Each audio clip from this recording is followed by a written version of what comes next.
불행의 씨앗 시기와 질투라는 제목으로 우리 야곱 시리즈 계속해서 이어나가도록 하겠습니다.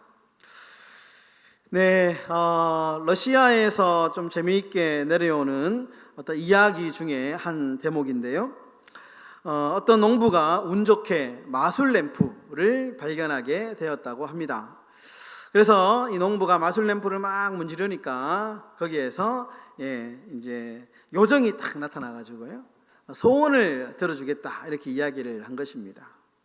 농부는 요정에게 이제 내 이웃 옆집에 젖소가 있는데 이 젖소 때문에 우유를 팔아서 옆집이 큰 부자가 되었다 이렇게 이제 이야기를 했답니다. 그러자 이제 농부의 얘기를 듣던 요정이 이렇게 농부에게 묻습니다. 그렇다면 주인님, 옆집처럼 우유가 잘 나오는 젖소를 구해드릴까요? 이렇게 이제 질문을 했답니다.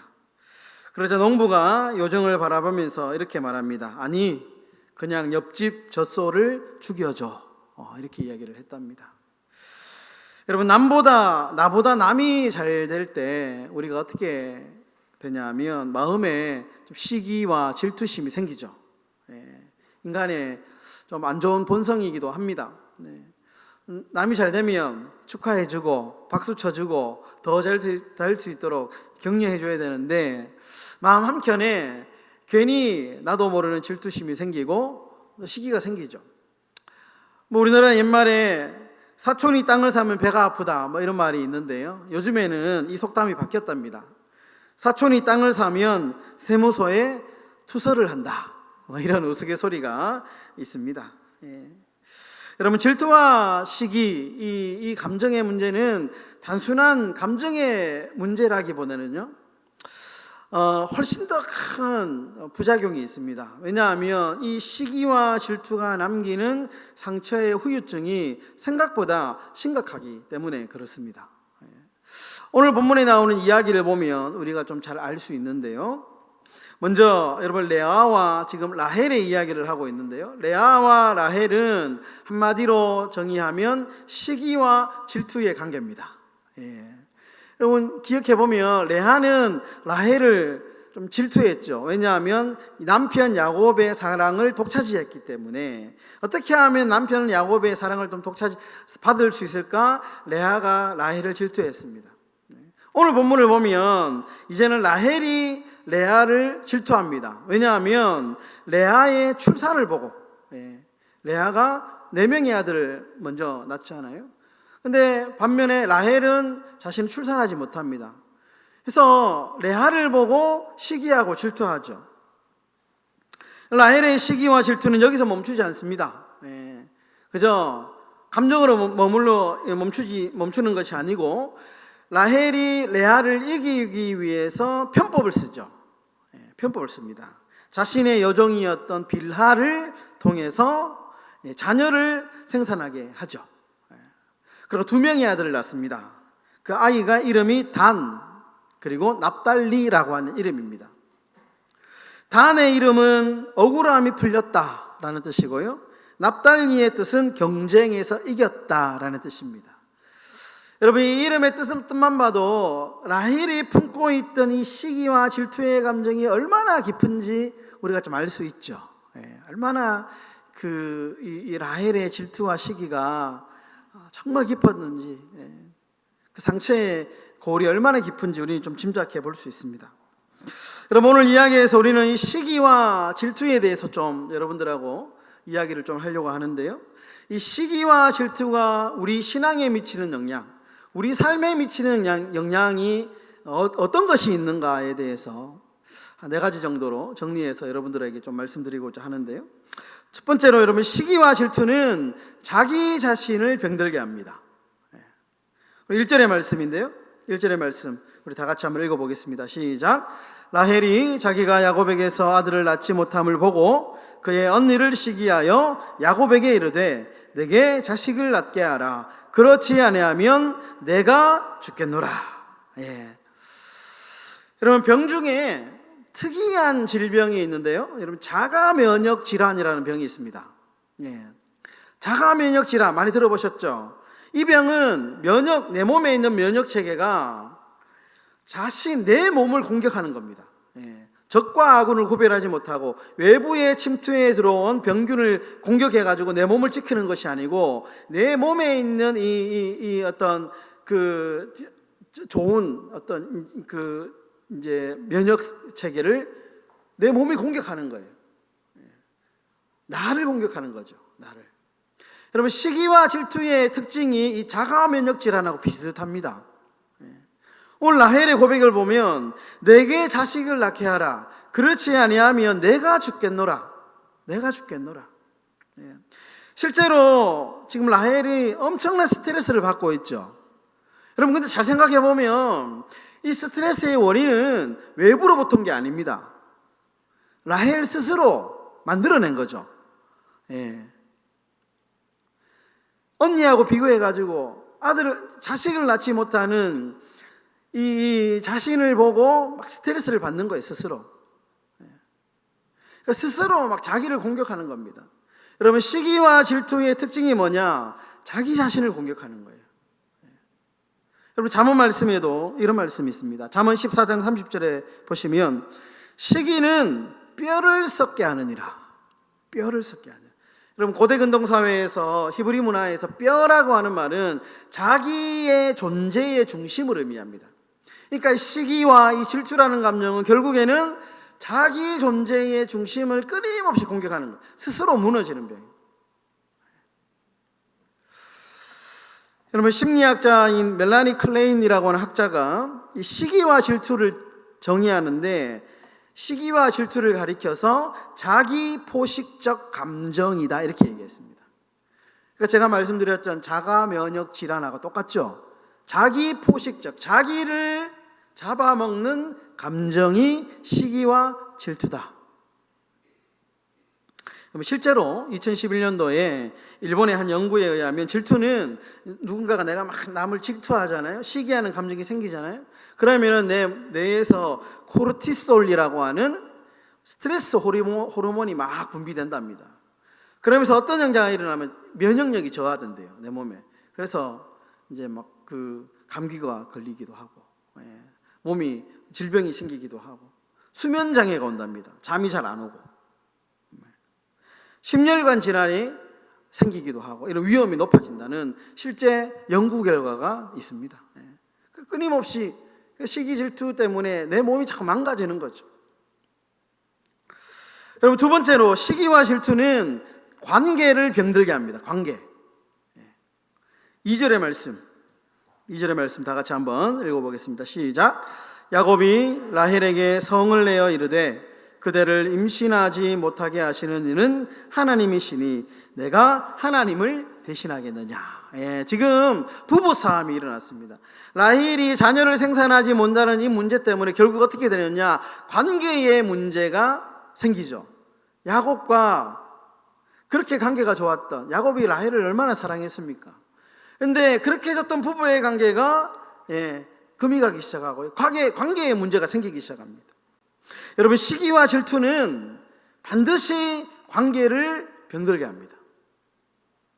그런데 여러분, 유독 교회 안에서 이 신앙심과 결합이 되면 이 시기와 질투의 감정은 폭발합니다. 증폭합니다. 핸드폰 좀 꺼주시고. 교회가 이렇게 잘 울리는 구조라 가지고요. 네, 감사합니다. 그럼 시기와 질투는 관계를 병들게 한다. 특히 교회 안에 우리가 이 믿음, 신앙이라고 하는 감정하고 결합이 되면 이게 폭발합니다. 그래서 교회 공동체가 특별히 이 시기와 질투의 부정적인 영향에 노출이 많이 되어 있습니다. 제가 예전에 사역하던 교회에 알고 있던 권사님의 이야기인데요. 이 권사님이 제가 그 교회에 부임할 때 같은 해에 저보다 한 달 빨리 왔던 권사님이신데요. 이 권사님이 피아노를 잘 치시는 권사님, 피아노 전공을 하셨어요. 근데 이제 그 교회에 오셨는데 기존에 이제 피아노 치시는 권사님 이제 분들이 계시니까요.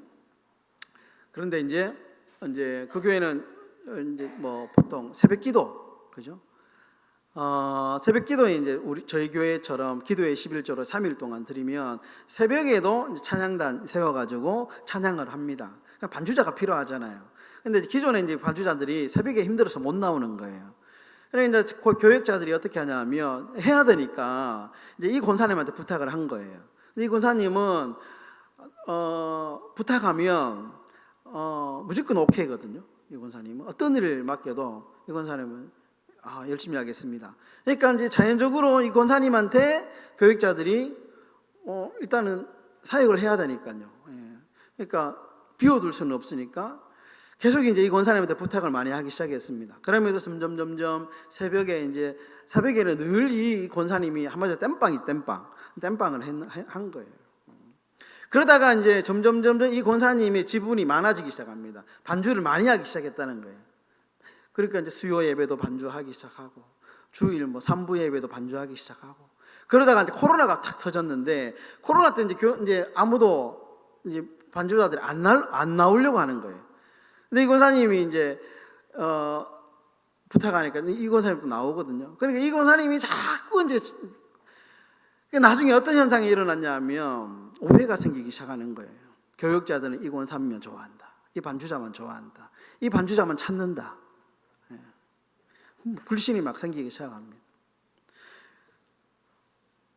왜 목사님들은 저 사람만이 좋아하지? 저 권사님은 좋아하지? 이런 말이 막 돌기 시작하고 이 권사님이 노래도 잘했거든요. 거의 제가 봤을 때 CCM 가수처럼 노래했거든요. MR을 탁 틀어놓고 이제 헌금하면 헌금 특송을 이제 그 교회는 하니까 헌금 특송 시간 되면 이제 이렇게 보통 신청하면 하는데 그 찬양을 너무 잘하는데 근데 이제 이 권사님이 처음에는 몇 번 부르다가 안 세워지는 거예요. 담당하는 집사님이 계셨는데 신청하면 거기는 다른 사람이 이미 신청했으니까 안 된다고. 그러면서 계속 안 세워주는 거예요. 그리고 막 나중에는 연말 되면 그 안에서 계속 끊임없는 불화가 일어나는 거예요. 심지어 이제 이 권사님이 이유도 없이 그냥 이렇게 잘렸답니다. 가만히 생각해 보면 시기와 질투 때문에 생겨난 관계의 문제거든요. 여러분, 시기와 질투의 관계는 특히 리더에 대한 불신이 생깁니다. 리더의 선택, 목사님이나 장로님들이나 사랑방에 있는 사랑장이나 시기와 질투가 계속 해결되지 않으면요, 리더가 선택하는 것에 불만이 생기고 반대파가 생기고 소그룹에 파벌이 생기기도 하고 특정 사람 중심으로 모이고 배제가 일어나고 이런 일들이 막 일어나는 거죠. 근데 계속 문제의 원인을 파고 들어가면 결국에는 뭐냐? 모두 시기와 질투로 발생된 관계의 문제가 많다라는 거예요. 이걸 해결이 안 되니까 교회 안에서 이런 문제 때문에 많은 문제들이 일어납니다, 여러분. 세 번째로, 여러분, 시기와 질투의 결과는 고통밖에 없습니다. 승자가 없어요. 모두가 패배자입니다.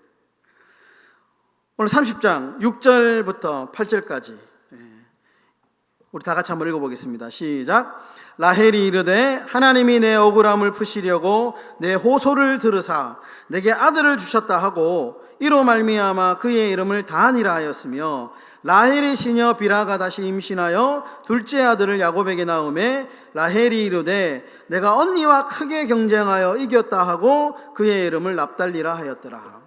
그럼 결국 라헬은 레아를 이기기 위해서 자신의 종 빌하를 통해서 자녀를 얻죠. 두 명을 얻습니다. 단과 납달리입니다. 단의 이름은 억울함이 들으셨다. 내가 언니와 경쟁해서 이겼다.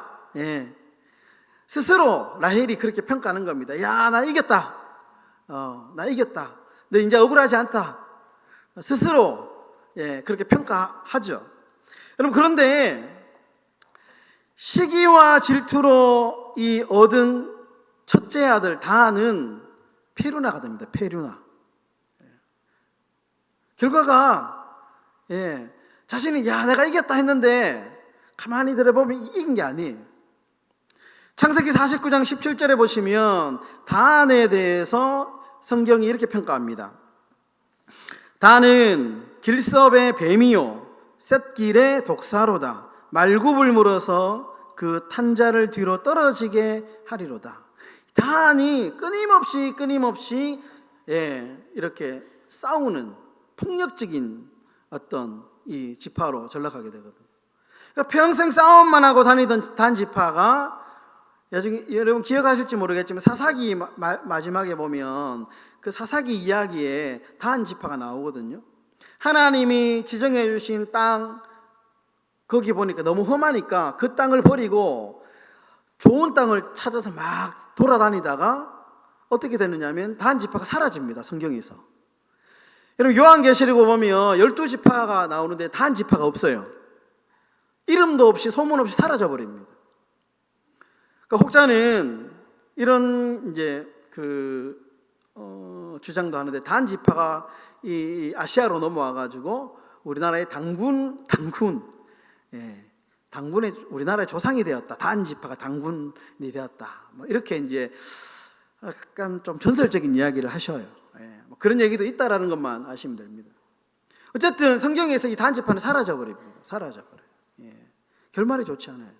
이뿐만이 아닙니다. 라헬이 나중에 아들 2명을 얻거든요.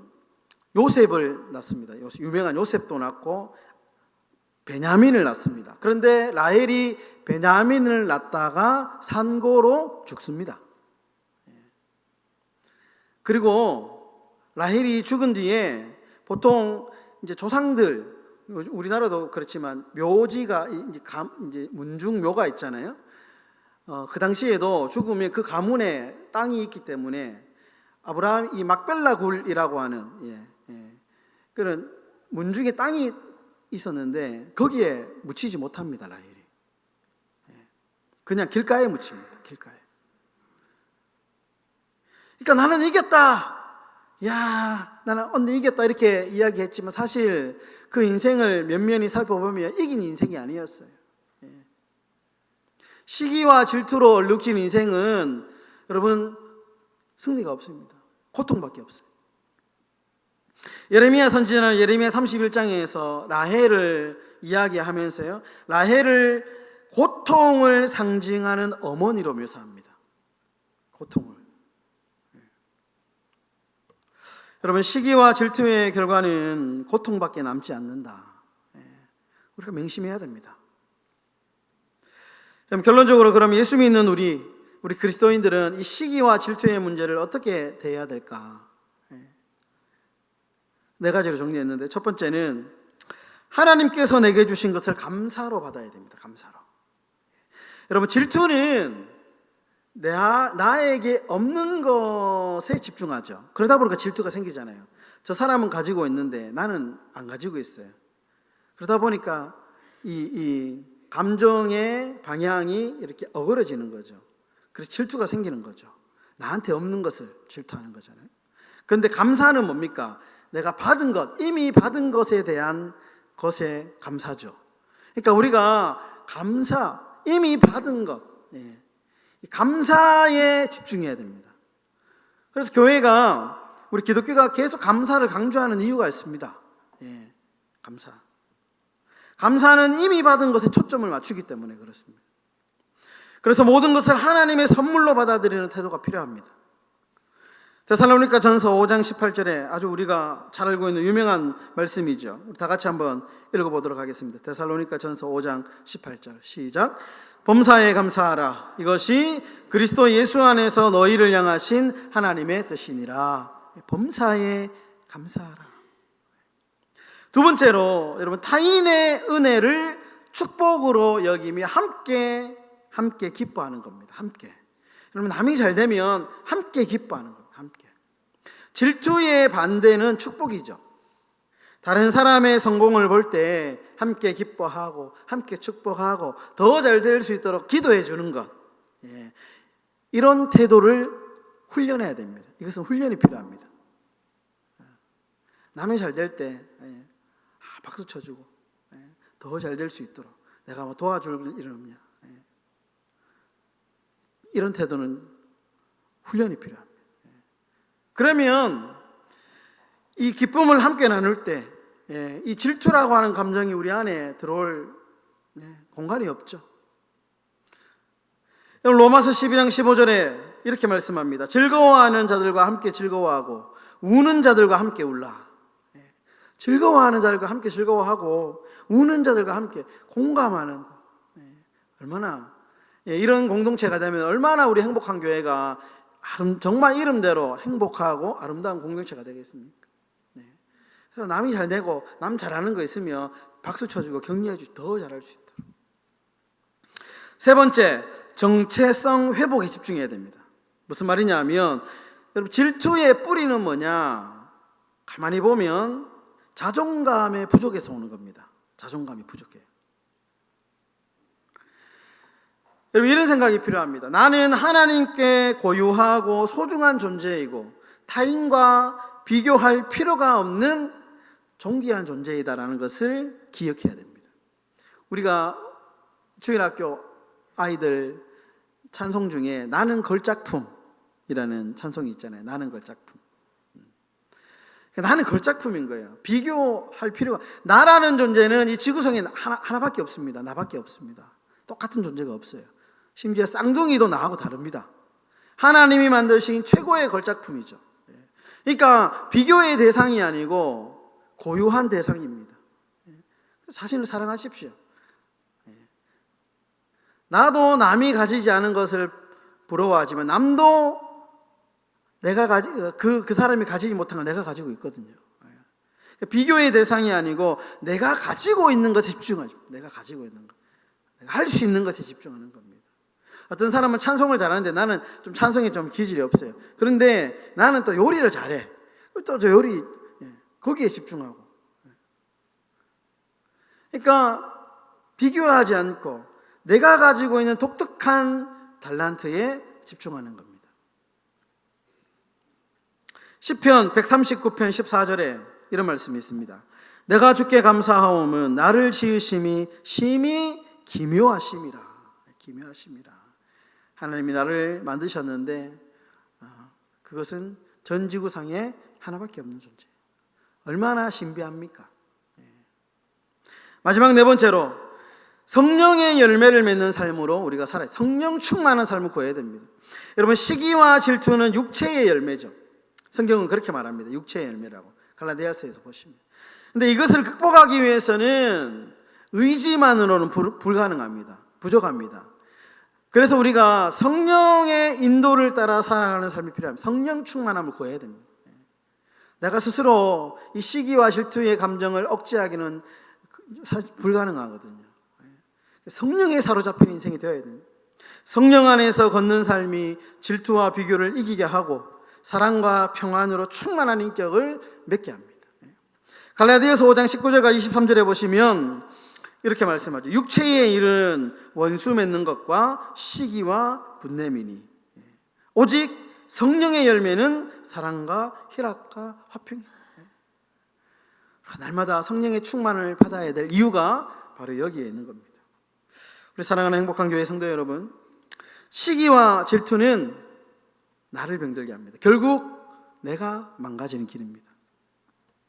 시기와 질투는 관계를 병들게 합니다. 여러분 시기와 질투의 결과는 승자가 없습니다. 고통밖에 없습니다. 여러분 감사, 사랑, 격려 이런 정말 성령의 충만한